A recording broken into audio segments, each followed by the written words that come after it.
السلام عليكم. لا تنسوا الاعجاب بالفيديو والاشتراك في القناة تشجيعا لنا لنستمر بنشر المزيد ان شاء الله.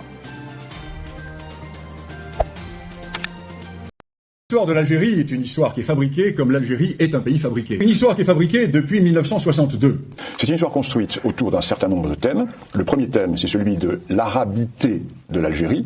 Or, cette arabité n'existe pas. L'Algérie est un vieux monde berbère qui a été plus ou moins arabisé. Deuxième thème, c'est l'identité nationale algérienne. Or, l'Algérie n'existait pas, la France qui l'a créée. L'idée qui est mise en avant est celle d'une Algérie qui était composée de noyaux prénationaux. La ville de Tlemcen, la ville de Bougie. Ben non.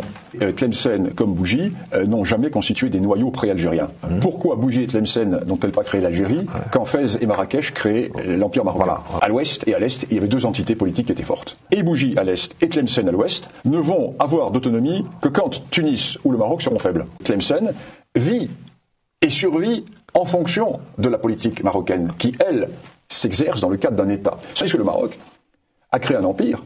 Et le Maroc, à partir de Fès et de Marrakech, va créer tous les empires almoravides, l'empire almohade, les mérinides, etc.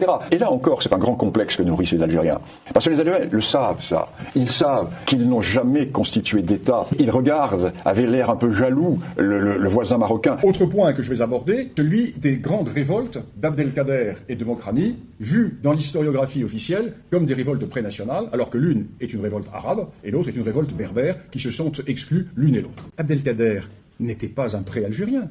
Abdelkader est un idrisside, d'une tribu idrisside apparentée aux dynasties régnantes marocaines. Et Abdelkader, c'est un arabe qui combat non pas pour l'Algérie, qui combat pour la Houma, et qui est le représentant, son père était le représentant du sultan du Maroc dans la région d'Oran, car cette région de l'Oranie est une région qui était en grande partie historiquement sous la dépendance marocaine.